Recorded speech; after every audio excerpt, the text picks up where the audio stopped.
Hello, family and friends. Today we're going to be out in the backyard looking at a few things. I missed a couple of waterings and it's been brutally hot. And we're going to go through and see what's drought tolerant and how things are doing. Um, going to check out, get my watering routine down. It's just been so busy. And we're going to look at a few things and different ways to water. And we're going to see what's drought tolerant and what's not. Hope you enjoy.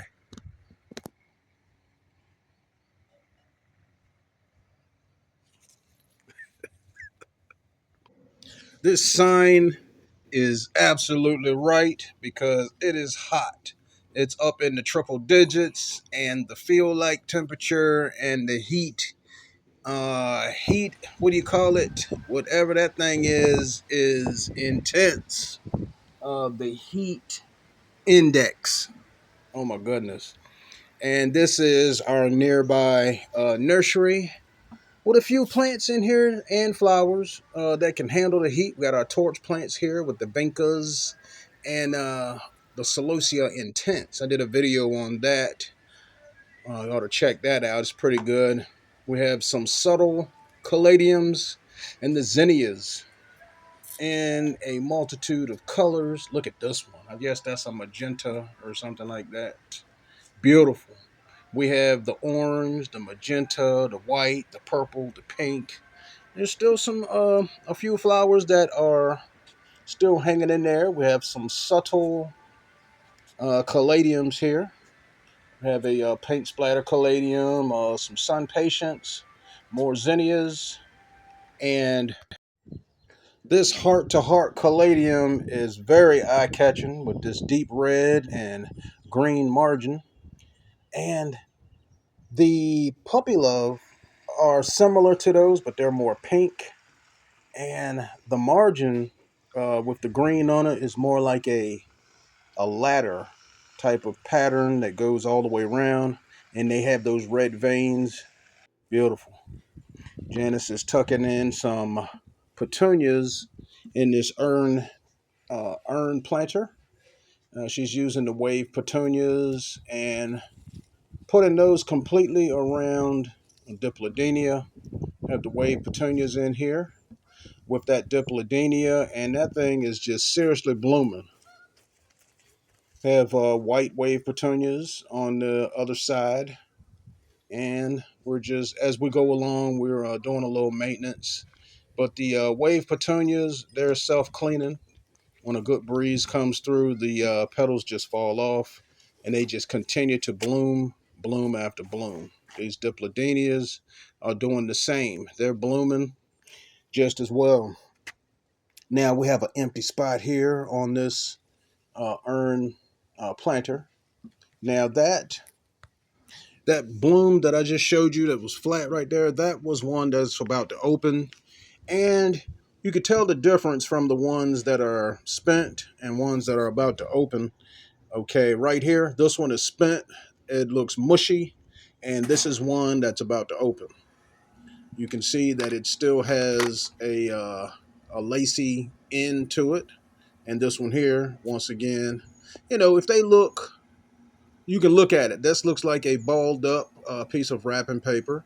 And some of them look worse than that. They'll either turn brown or they'll get mushy before turning brown. Now, these petunias here are going to do really good in that urn pot because they have that color that she's looking for. And we're going to have two different shades of pink and then white. She'll be filling in that urn pot with those. Now, these Gerber daisies, on really, really hot days like today with the triple digit temperatures and you're dealing with a 6-inch pot, I put water in the hole before planting it and I haven't had any problems. Like on the edge of this azalea bed, we have them around the border. This one bloom here, this was already cut and it's seeding. So I get rid of that so that the plant focuses on blooms instead of making seed. This is our creeping Jenny around the front that was planted, I would say, a month and a half ago. Well, this was a couple months ago, back in May, and you see the length of them. We have them on each corner, and the creeping Jenny really makes a nice trailing plant, and it's also good as a ground cover. Nice color. We have the golden ones, and they are also uh, they're green, and you have the golden creeping Jenny. Now, as you can see further along, closer to today, you see that the we have the petunias in with them, and they are a little longer. That was like after a month, 1 month, and they have completely filled this corner and trailing right down the corner of the pot gracefully and staying in their own lane. Um, I like them because they trail straight down and they move in the wind too. And you can see that we also have them on this urn pot with the pink and white petunias with a quarter line in the middle, the fern, more petunias, and I mean they are really performing. The pink petunias are the same color as this welcome sign, the hello sign, and the wreath with the bow. The white petunias in here break up the pink, and look how long this creeping Jenny got. It is amazing. So this is how they look today. Today in July. It's like the middle of July, and they are really. I'm really happy with what I'm seeing, and Janice is gonna come along later and probably cut these halfway down. How far down you probably cut them? Halfway. Yeah, she's gonna cut them halfway. Now, our water. We have four different lines here to go to each bed, and we're watering this bed here with our different plants and flowers, and it does a really good job. But before I turned this on, I went to each pot individually and watered with the hose to soak them in. And then for the rest of the plants, we use the sprinkler. And so the pots get a twofer. They get water from the hose and they get water from the sprinkler. Now these caladiums here are in with the petunias, and they're doing pretty good. Could be doing better. This here pot with the burnt creeping Jenny. And look at this Gerber daisy here. Looks like it's struggling, but after it rained last night, look at that. They perked right up. Very dramatic, just like the sun patients are, and they're doing fine. Sometimes they look a little stressed, but all they need is some water. They're really tough plants. They're forgiving, and they just bounce right back. The geraniums are doing fine. They're known for heat, dealing with the heat and being very resilient, and just a little bit of maintenance. We have more Gerber daisies in this pot, and I'm looking forward to seeing those blooms come up. The uh, Escalenta elephant ears, and the red caladiums. Now, the difference between the elephant ears and the caladiums is that the elephant ears come back. And up here we have our zonal geraniums with the geraniums. You can see the difference in the leaves. We have that variegation on the leaves. We have our creeping Jenny hanging over the side, and everything seems to be doing pretty good. So we crank up the sprinkler and water it because it's cloudy out here, and this is the right time to do it to get the performance we want out of these, because I mean everything is looking really good, really good. Getting things hydrated because it's been up in the triple digit temperatures, and the timing is right because it's cloudy out and we don't have that sun beating down. So this is the perfect time to water. And look at this Escalenta uh, elephant ear, and the flash caladiums are showing off, and the calabrax, and the geraniums, the creeping jenny, and the gerbers. Everything is getting hydrated. Now look how these calibacores are just starting to trail over the side of the pot. And there's blooms here in the middle on this flower.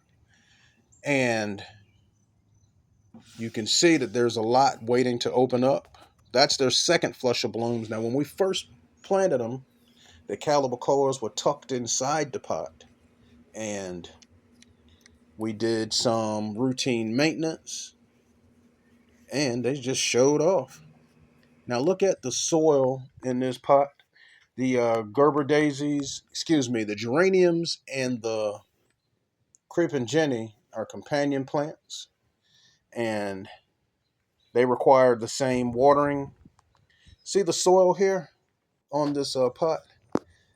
This is the same pot here. A month later, the geraniums have completely filled the pot. The creeping jenny is hanging over the side, and it is just showing off. And with this pot, we took a flash caladium with petunia, and they're a little snug.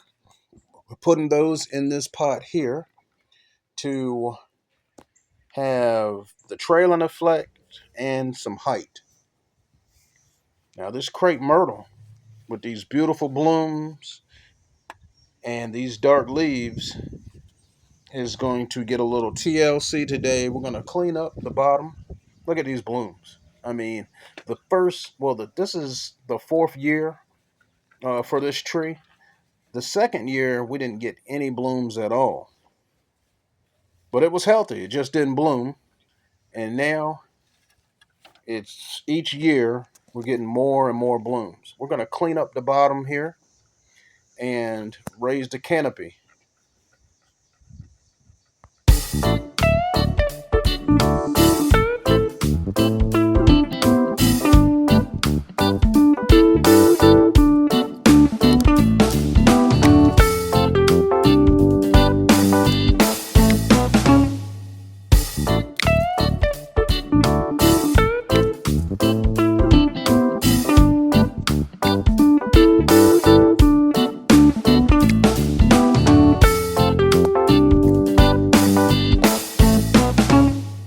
Break time.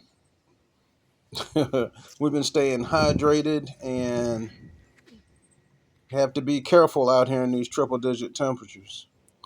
So, just a little bit of fine tuning and clipping a little bit here and there just to get it right.